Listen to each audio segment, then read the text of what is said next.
लोग class 12th। अब आप लोगों की स्कीम आउट हो चुकी है।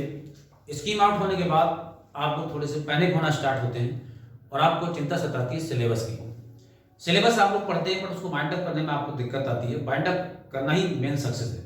तो अब आप देखिए मिनिमम पार्ट्स में और मिनिमम टाइम के अंदर मैं यूनिट आपकी कंप्लीट कर रहा हूँ। आप इतना पढ़ लीजिए, आपका कंटेंट कंप्लीट हो जाएगा।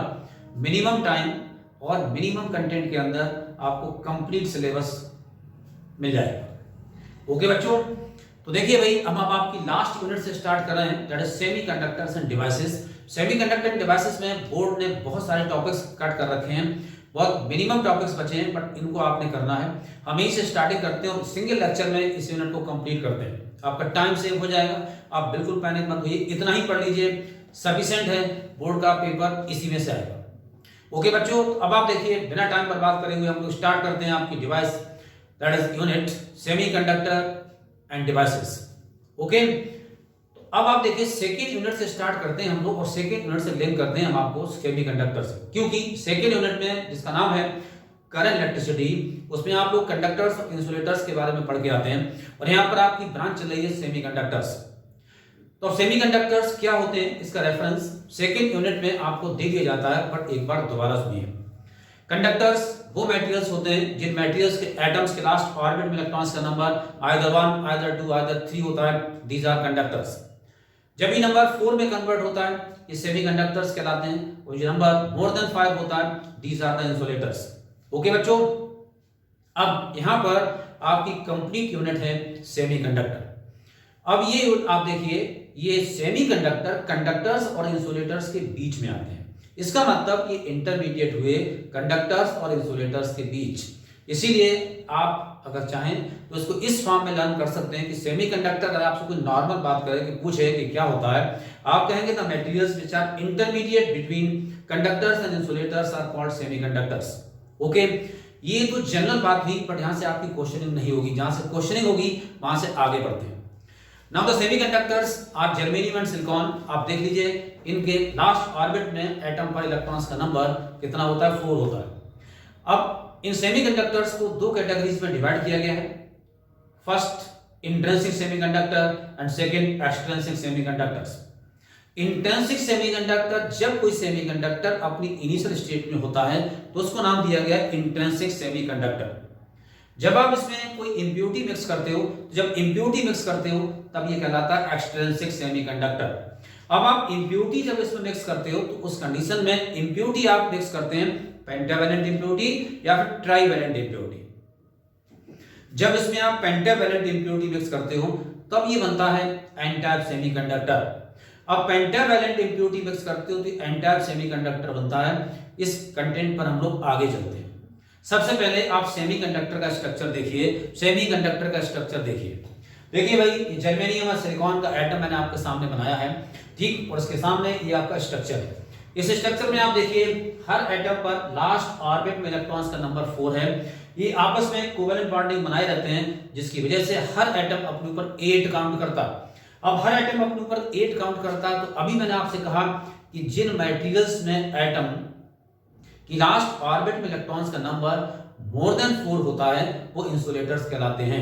अब अगर हर एटम अपने ऊपर 8 इलेक्ट्रॉन्स कंसीडर कर रहा है तो उसका मतलब इस कंडीशन में इसे कंडक्शन कराना इम्पॉसिबल है। ये अपने आप को स्टेबल कंसीडर कर रहा है और यहां से अगर हम इलेक्ट्रॉन्स को निकालना चाहेंगे तो इलेक्ट्रॉन नहीं छोड़ेगा, ठीक है। नॉर्मल कंडीशन में अगर आप इसका टेम्परेचर नॉर्मल रखते हो और उसको इनिशियल स्टेट में रखते हो तो ये अपने इलेक्ट्रॉन्स को रिलीज नहीं करेगा।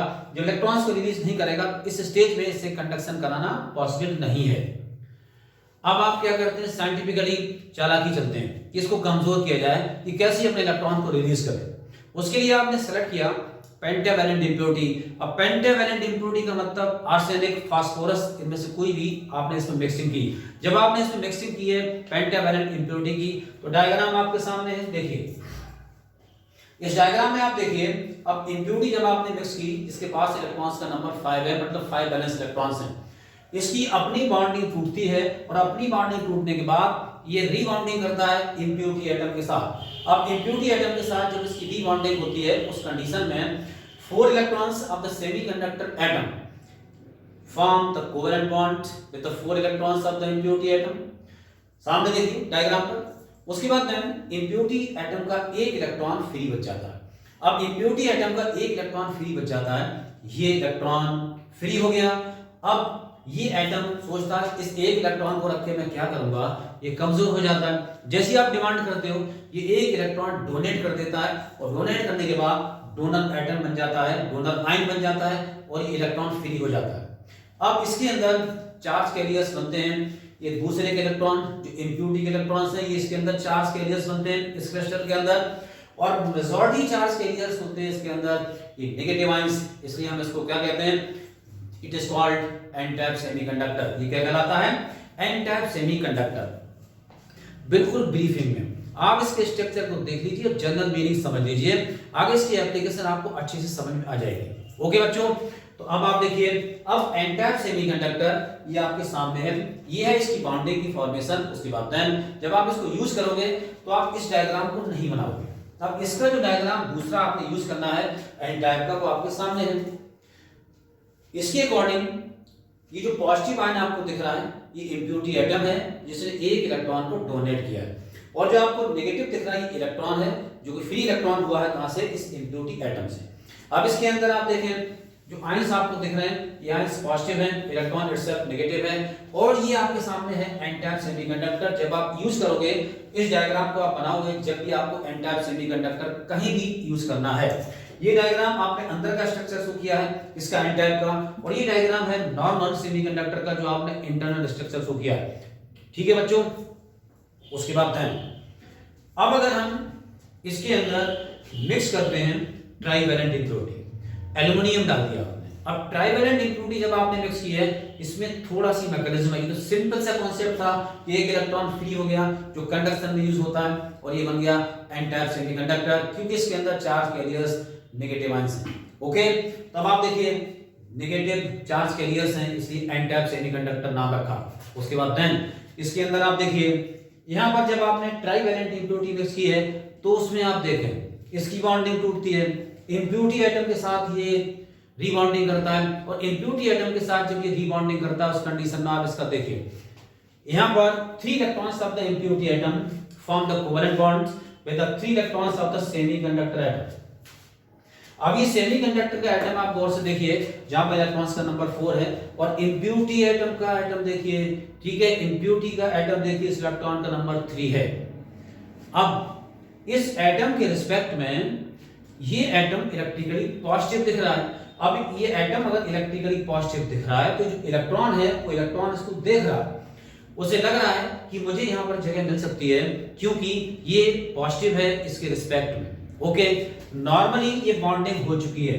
जैसे ही आप कहीं से भी थोड़ी सी एनर्जी रिलीज करोगे इस क्रिस्टल को, ये इलेक्ट्रॉन यहाँ इस 2 एनर्जी लेवल में जंप कर जाएगा, उसके बाद ये प्लेस फुल हो जाएगा और आपका एम्प्टी स्पेस क्रिएट होगा यहाँ, उसके बाद नेक्स्ट इलेक्ट्रॉन इसमें जंप करेगा। तो इम्प्योरिटी एटम ने अपने पास एक 2 एनर्जी लेवल क्रिएट किया, इसको हम होल कहते हैं। उसके बाद इसमें जंप करेगा सेमीकंडक्टर का इलेक्ट्रॉन, फिर होल्स क्रिएट होंगे सेमीकंडक्टर के अंदर और उसको फुलफिल करेगा इलेक्ट्रॉन।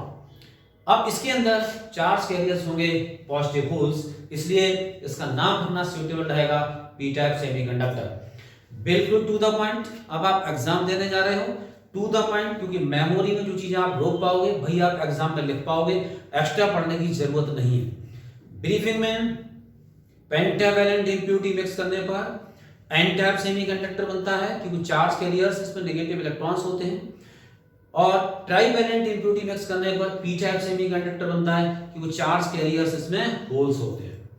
अब होल्स क्या होते हैं, अगर कोई आपसे स्टेटमेंट पूछे what are the holes, low energy level created near the impurity atom is called hole. Negative ion क्या होता है, एक इलेक्ट्रॉन को रिसीव करने के बाद ये जो इम्प्योरिटी एटम है ये नेगेटिव आयन होता है। पॉजिटिव आयन क्या होता है, एन टाइप में एक इलेक्ट्रॉन डोनेट करने के बाद जो इम्प्योरिटी एटम है वो पॉजिटिव आयन बन जाता है। ओके, ये है इतना कॉन्सेप्ट एन टाइप और पी टाइप सेमीकंडक्टर का। इतने से आपका पर्पस सॉल्व हो जाएगा, लंबा लिटरेचर आपको पढ़ने की जरूरत नहीं है। ओके, अब उसके बाद हम लोग आते हैं डिवाइस पर। इन दोनों सेमीकंडक्टर्स को मिलाने पर हमारी डिवाइस फॉर्म होती है जिसको पीएन जंक्शन डायोड कहते हैं। पीएन जंक्शन डायोड से क्वेश्चन श्योर शॉर्ट आपका आएगा। अब आप देखिए पीएन जंक्शन डायोड कहते हैं, सामने देखिए डायग्राम आपके सामने है। हमने पी टाइप और एन टाइप सेमीकंडक्टर्स को मिलाया, ये पी है और ये एन है। पी टाइप और एन टाइप सेमीकंडक्टर्स को मिलाया तो अब आप देखिए पी टाइप और एन टाइप। पी में चार्ज कैरियर्स पॉजिटिव होल्स हैं, एन में चार्ज कैरियर्स इलेक्ट्रॉन्स हैं, और पॉजिटिव और नेगेटिव दोनों अट्रैक्ट होते हैं। ये नेचुरल प्रोसेस है डेली लाइफ के अंदर भी और फिजिक्स के अंदर भी। पॉजिटिव नेगेटिव का अट्रैक्शन नेचर ने बनाया है, तो अब आप देखिए ये नेचुरली दोनों एक दूसरे की तरफ अट्रैक्ट होते हैं। जब आपने इन दोनों क्रिस्टल्स को जंक्शन पे ज्वाइन किया तो जंक्शन पे ज्वाइन करने के बाद ही ये यहाँ जो होल्स हैं अट्रैक्ट होते हैं इलेक्ट्रॉन्स की तरफ और इलेक्ट्रॉन्स अट्रैक्ट होते हैं होल्स की तरफ। जंक्शन पर ये दोनों एक दूसरे के साथ कंबाइंड कर जाते हैं। जंक्शन पर जब दोनों एक दूसरे के साथ कंबाइंड कर जाते हैं तो गौर से इस डायग्राम को देखिए, नेगेटिव आयन के सामने से होल गायब है और पॉजिटिव आयन के सामने से इलेक्ट्रॉन गायब है। जब ये जंक्शन पर आपस में कंबाइंड कर जाते हैं then non mobile negative ion बचता है पी टाइप सेमीकंडक्टर के अंदर और नॉन मोबाइल पॉजिटिव आयन बचता है एन टाइप सेमीकंडक्टर के अंदर। नॉन मोबाइल नेगेटिव आयन बचता है पी टाइप सेमीकंडक्टर के अंदर, नॉन मोबाइल पॉजिटिव आयन बचता है एन टाइप सेमीकंडक्टर के अंदर। और ये दोनों नॉन मोबाइल आयंस इस जंक्शन पर एक लेयर फॉर्म करते हैं, इस लेयर को डेप्लीशन लेयर कहते हैं। जैसे यहां पर डेप्लीशन लेयर फॉर्म होती है, डेप्लीशन लेयर फॉर्म होने के बाद इलेक्ट्रिक फील्ड सेटअप होता है और इलेक्ट्रिक फील्ड सेटअप होने के बाद यहां पर एक पोटेंशियल सेटअप होता है, जिस पोटेंशियल को पोटेंशियल बैरियर कहते हैं। जैसे ही बैरियर फॉर्म हो जाता है उसके बाद देन अब नेक्स्ट इलेक्ट्रॉन्स और होल्स का मिलना बंद हो जाता है, बट ये डिवाइस फॉर्म हो चुकी है, इसको पीएन जंक्शन डायोड कहते हैं। अब इन इलेक्ट्रॉन्स और होल्स का मिलना स्टार्ट होगा, ये डिसाइड करेगी बैटरी। जब आप इसको सर्किट में जोड़ोगे किसी बैटरी से, उसके बाद देन बैटरी जब फेवर करेगी तो इलेक्ट्रॉन्स और होल्स का मूवमेंट स्टार्ट होगा। जब बैटरी डिसफेवर हो जाएगी उस कंडीशन में इलेक्ट्रॉन्स और होल्स आपस में नहीं मिल पाएंगे। तो अभी डिवाइस बन चुकी है जो कंडक्शन करा भी सकती है और कंडक्शन नहीं भी करा सकती है, डिपेंड करेगी बैटरी के टर्मिनल्स पर। जब आप इसको टर्मिनल्स के साथ जोड़ोगे तो ये वाइजिंग ऑफ डायोड कहलाएगी। क्या कहलाएगी? वाइजिंग ऑफ डायोड। बिल्कुल टू द पॉइंट। आप देखिए एक लेक्चर जो आपका 1.5 घंटे से भी कम में कंप्लीट होगा, ये कंप्लीट यूनिट कंप्लीट हो जाएगी और इससे आपका पूरा सिलेबस कंप्लीट होगा। राइट बच्चों, ठीक। अब आप इसको टू द पॉइंट सुनिए, मैं आपको एक्सप्लेन कर दूं दूसरी फॉर्म में, जनरल आपकी डेली लाइफ की फॉर्म में इसको एक्सप्लेन करता हूं। देखिए भाई, बाय द वे इलेक्ट्रॉन्स, ठीक है भाई, इलेक्ट्रॉन नेगेटिव को कंसीडर कर लेता हूं फीमेल, उसके बाद होल पॉजिटिव इसको कंसीडर कर लेता हूं मेल। अब आप देखिए यहां पर जो होल है उसके जो पेरेंट है वो नेगेटिव आयन है और जो इलेक्ट्रॉन है उसके पेरेंट पॉजिटिव आयन है।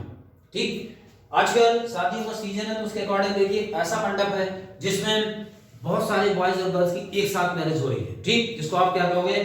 जंक्शन कहोगे। इस जंक्शन पर आप देखिए इधर से दूल्हा खड़े हुए हैं कई सारे, इधर से दुल्हन खड़ी हुई है कई सारी।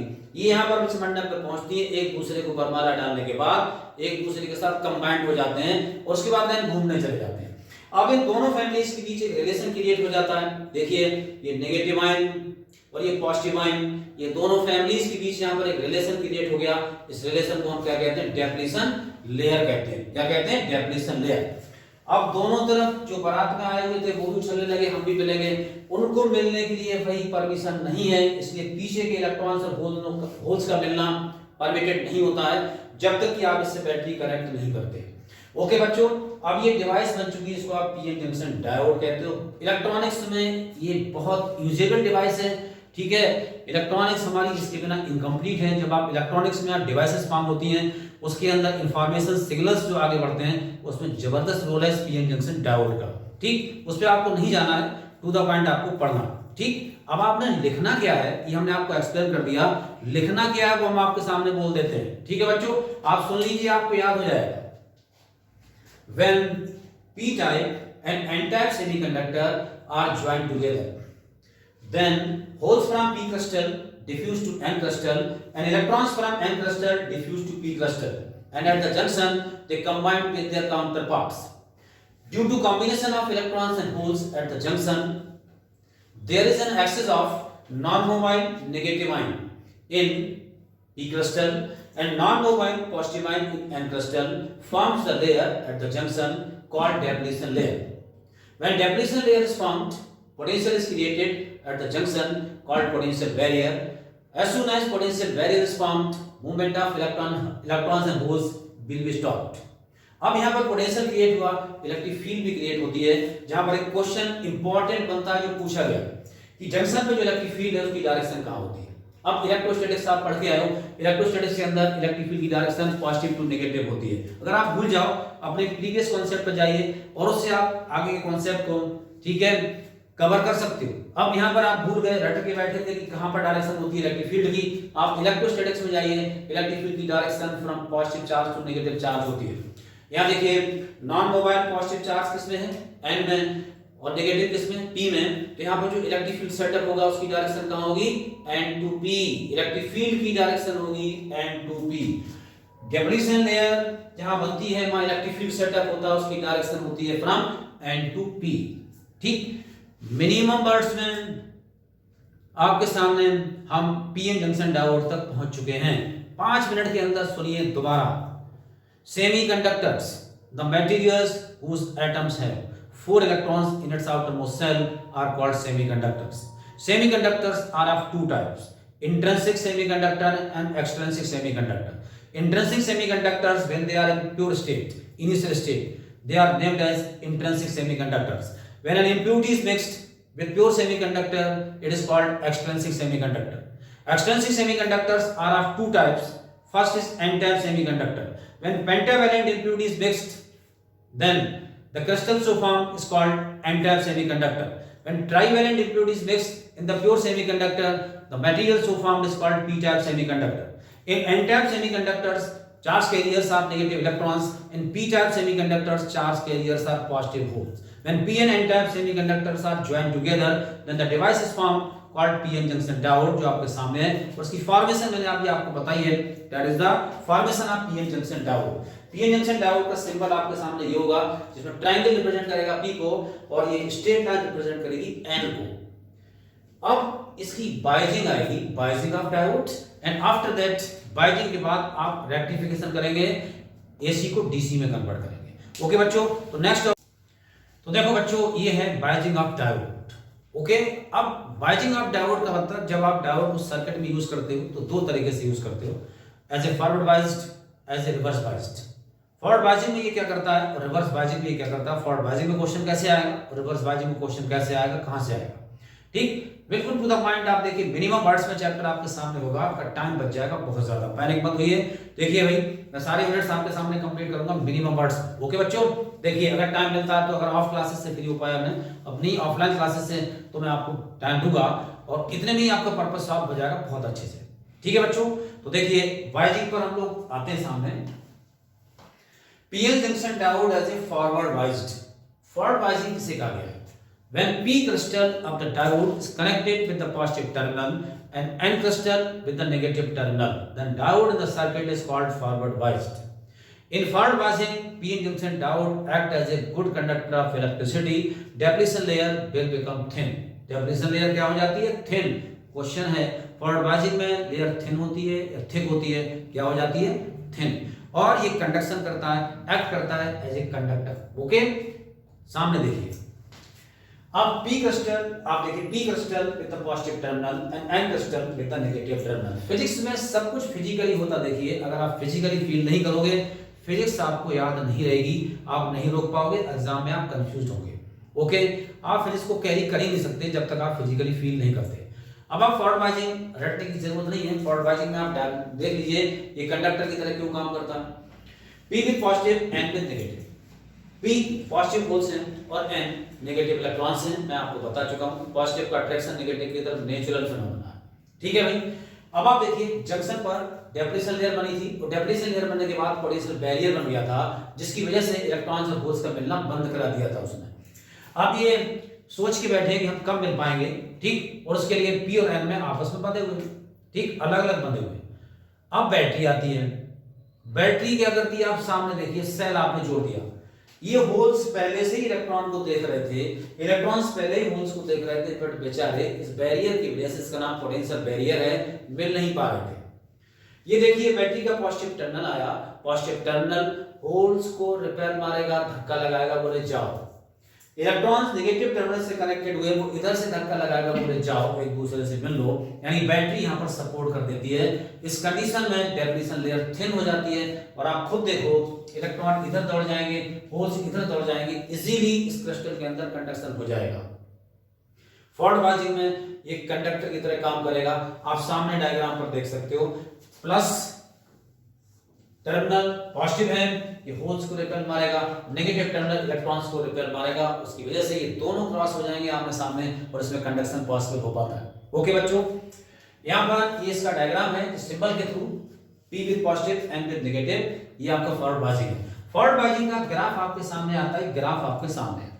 अब आप ग्राफ में आप देखिए इस ग्राफ का मीनिंग क्या है, ग्राफ आप रट के बैठते हो, मीनिंग के थ्रू ग्राफ को देखिए। जब आप फॉरवर्ड बायजिंग में इस पर पोटेंशियल अप्लाई करते हैं किसी बैटरी का, तो हर पोटेंशियल पर ये सफिशिएंट करंट नहीं देता। बाय द वे, जब आपने सेल या बैटरी इसमें यूज की है, आपने वोल्टेज 0 से इंक्रीज करना स्टार्ट किया। आप देखिए यहां वोल्टेज इंक्रीज कर रहे हैं। जब आप यहां वोल्टेज इंक्रीज कर रहे हैं तो उस कंडीशन में ये जो करंट आपको दिख रही है, ये करंट किसी काम की नहीं है, इसमें कोई स्ट्रेंथ नहीं है, कोई स्ट्रेंथ नहीं है।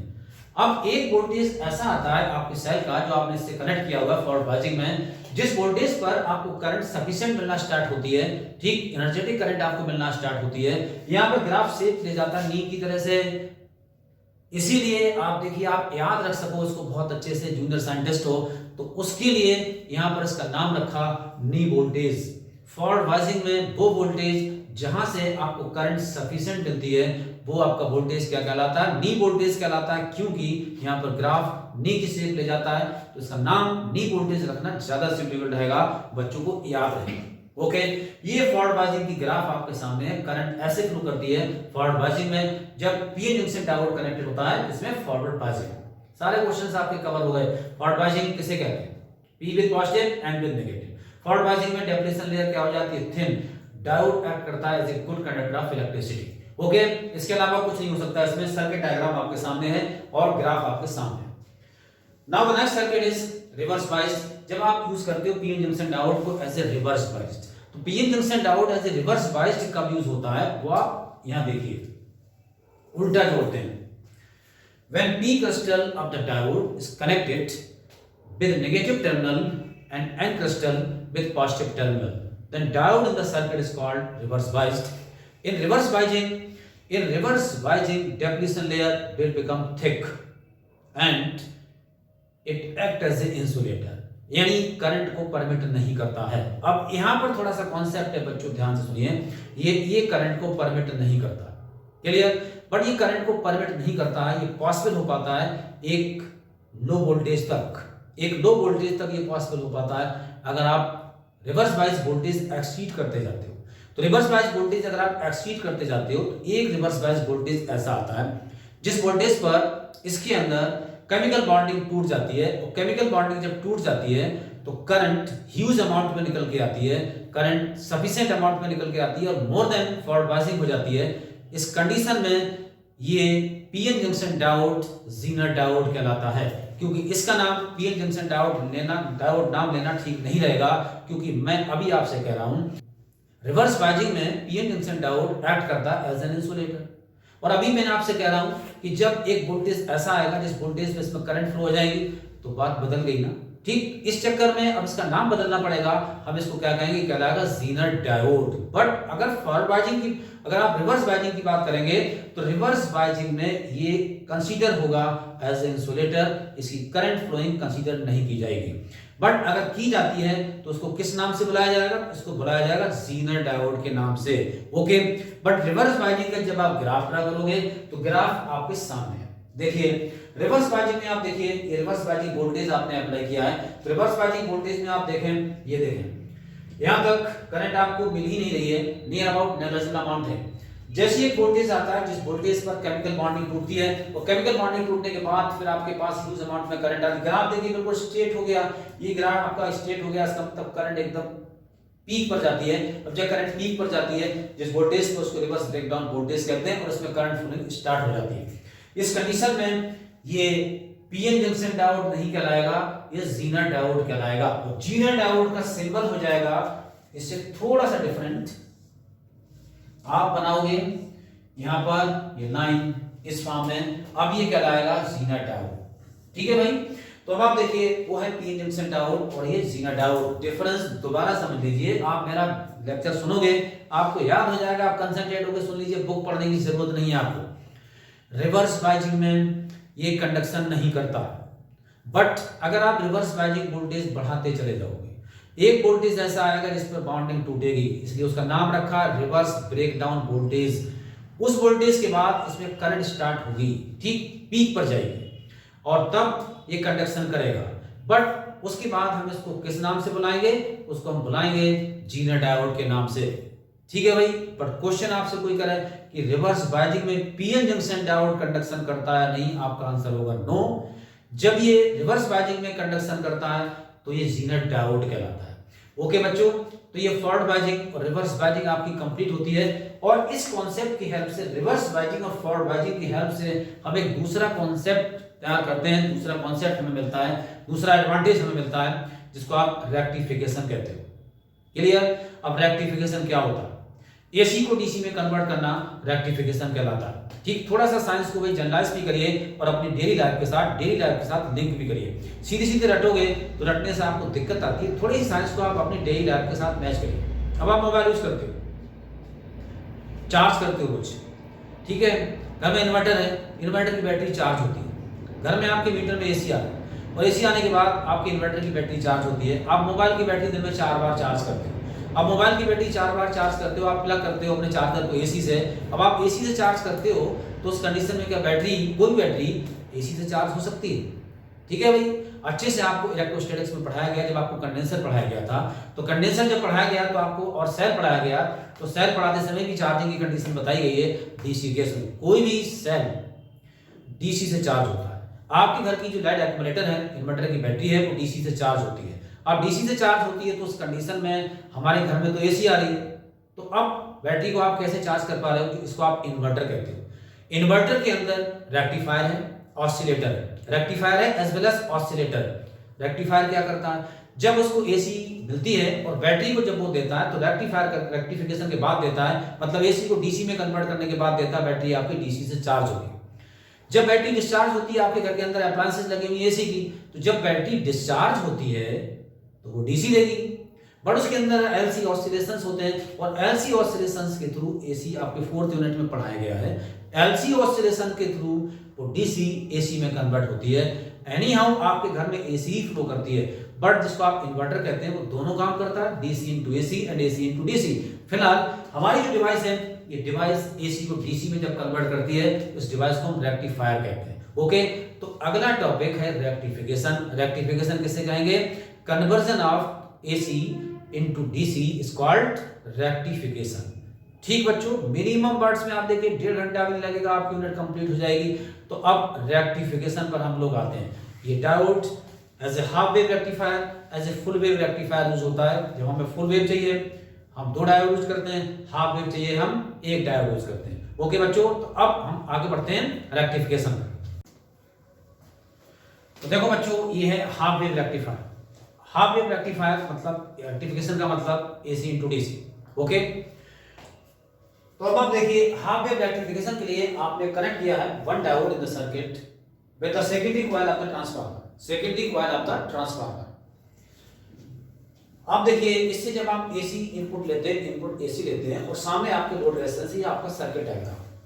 ये सेकेंडरी कॉइल है ट्रांसफार्मर का, इसके साथ आपने एक डायोड कनेक्ट किया है और ये लोड रेजिस्टेंस है जहां भी आपको डीसी देनी है और हाफ वेव डीसी देनी है, वो आपका लोड रेजिस्टेंस आरएल है। अब ये रेक्टिफिकेशन हाफ वेव में कैसे कन्वर्ट होता है बच्चों? फिजिकली आप थोड़ा सा, मैंने आपका फिजिकली साइंस से जरूर जुड़िए। आपके घर में एसी फ्लो कर रही, आपके पास जो भी प्लग है, आप प्लग को आप ऐसे लगाइए, प्लग को आप पलट दीजिए, कोई फर्क नहीं पड़ता। ठीक है, यहाँ पर प्लस और माइनस फिक्स होते नहीं है, प्लस और माइनस चेंज होते हैं। बट डीसी में आपके घड़ी में सेल पड़ा हुआ, उसको आप उल्टा लगा दीजिए, डीसी के प्लस और माइनस फिक्स होते हैं। जो डिवाइसेस डीसी से चलती हैं उसमें अगर आप सर्किट उल्टा कर दोगे तो काम नहीं चलेगा, मतलब करंट ऑफ हो जाएगी। बट यहाँ पर आप सॉकेट को ऐसा लगाइए, सॉकेट को ऐसा लगाइए, कोई फर्क नहीं पड़ता, क्योंकि एसी के प्लस माइनस फिक्स नहीं होते हैं। ओके, अब इतना आपको पता होना चाहिए, तभी आप रेक्टिफिकेशन पढ़ोगे बच्चे। यहाँ देखिए, जब आपने 1 डायोड कनेक्ट किया है secondary coil of the transformer से, in first half cycle of AC, when A at a positive potential and B at a negative potential, diode is forward biased because of P with positive and with negative. That means diode is forward biased. In forward biasing, it acts as a good conductor of electricity, therefore it permits the current in the circuit. तो first half cycle में ये forward biasing में था और इसने current को permit कर दी इस लोड रेजिस्टेंस आरएल के अंदर. In the next half cycle of AC, when A at a negative potential and B at a positive potential, diode is reverse biased. अब रिवर्स बायसिंग में ये करंट को रोकता है बट एक लिमिट तक. तो उस कंडीशन में वो लिमिट वाला वोल्टेज आपने अप्लाई किया हुआ है तो उस कंडीशन में रिवर्स बायसिंग में ये करंट को रोक देगा. अब रिवर्स बायसिंग में जब ये करंट को रोक देगा देखिए नेक्स्ट पोर्शन कट हो जाएगा. ठीक है. उसके बाद देन फिर जब ये पॉजिटिव पोटेंशियल पर आएगा ये करंट को फिर परमिट कर देगा. तो आप देखिए हाफ वेव आपको मिलती रहेगी बट वन डायमेंशनल फ्लो होगा इसलिए आप इसको कहेंगे हाफ वेव रेक्टिफायर. ओके बच्चों, अब आपने लिखना है वो सुन लीजिए. For half wave rectification one diode is used in the circuit and connected with the secondary coil of the transformer. Diagram देखते जाइए.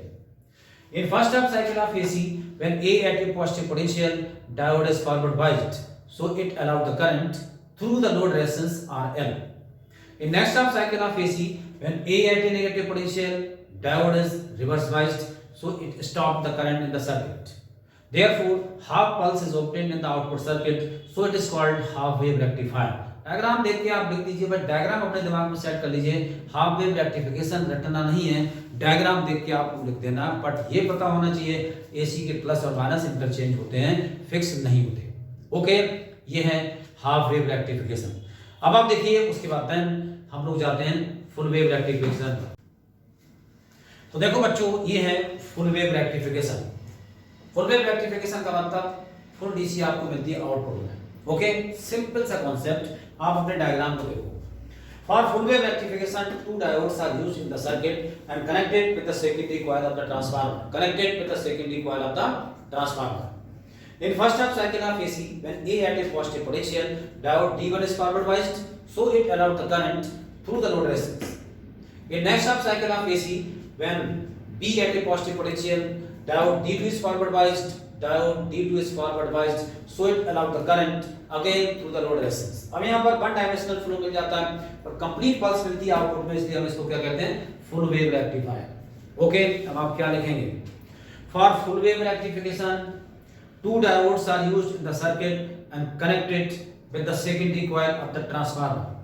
In first half cycle of AC, when A at a positive potential, diode D1 is forward biased, so it allowed the current through the load resistance. In next half cycle of AC, when B at a positive potential, diode D2 is forward biased, so it allowed the current through the load resistance. Right? Therefore, full pulse is obtained in the output circuit. So it is called full wave rectifier. इसलिए हम इसको full wave rectifier कहते हैं. Simple सा concept की rectification किसे कहते हैं AC into DC. जब आपको आउटपुट में हाफ पल्स मिलती है वन डायमेंशनली, इसको कहते हैं हाफ वेव रेक्टिफायर. जब आपको फुल पल्स मिलती है वन डायमेंशनली, इसको आप कहते हैं full wave rectifier. Full wave rectification के लिए दो डायोड्स यूज होते हैं और हाफ वेव के लिए वन डायोड यूज होता है. अब एक इंपॉर्टेंट क्वेश्चन मैं आपके सामने डिस्कस कर दूं. हमारा देखिए पी जंक्शन डायोड कंप्लीट होता है, उसके बाद देन इसमें हम एक इंपॉर्टेंट क्वेश्चन आपके सामने डिस्कस कर दें. क्योंकि बच्चे टीचर के वर्ड्स पे रहता है उसके बाद कुछ नहीं पढ़ता, तो कई बार पेपर में हल्का से ट्विस्टिंग आती है, आप वहां पर फंस जाते हो. हमने आपको बायजिंग ऑफ डायोड पढ़ाई हुई है. तो बायजिंग ऑफ डायोड में हमने आपसे कहा कि when P with positive and with negative forward biasing, when P with negative and with positive reverse biasing. अब इतना रटा हुआ है आपको, पर क्वेश्चन कैसे आया. क्वेश्चन आया कि बायजिंग बताइए कौन सी होगी, और ये है पीएन जंक्शन डायोड. सुन लीजिए बच्चे सारे, कंक्लूड कर रहा हूं इसलिए मैं आपको बता रहा हूं. अब बाय द वे ये है -3 वोल्ट और ये है -2 वोल्ट. आप सोचेंगे सर ने कहा था कि P with positive and with negative तब ये बायजिंग होती है, बट यहां तो दोनों नेगेटिव दिखाई दे रहे हैं. अब आप क्या करोगे, फंस गए आप यहां पे. तो आप देखिए, अब आप देखें ये negative sign potential scalar quantity है, नेगेटिव साइन की वैल्यू आप देखिए -3 वोल्ट और -2 वोल्ट में कौन बड़ा है, -2 वोल्ट बड़ा है. -2 वोल्ट बड़ा है, इसका मतलब N जो है वो हाई पोटेंशियल पर हो गया और P लो पोटेंशियल पर हो गया. ये हो जाएगी रिवर्स बायजिंग.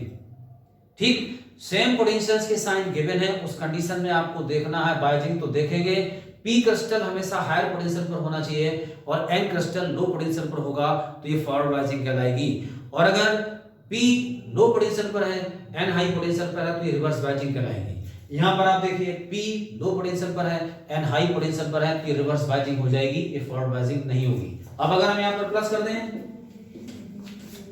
+3 वोल्ट +2 वोल्ट, तो उस कंडीशन में दोनों पॉजिटिव से कनेक्टेड है, बट P हाई वोल्टेज पर है और N लो वोल्टेज पर है, ये हो जाएगी फॉरवर्ड बायसिंग। ओके, तो अब आपको ऐसे भी पहचानना है कि सामने अगर एक ही साइन दे दिया आपको कंफ्यूज करने के लिए, तो आपको देखना है कि P हाई पोटेंशियल पर है और N लो पोटेंशियल पर है, फॉरवर्ड बायसिंग।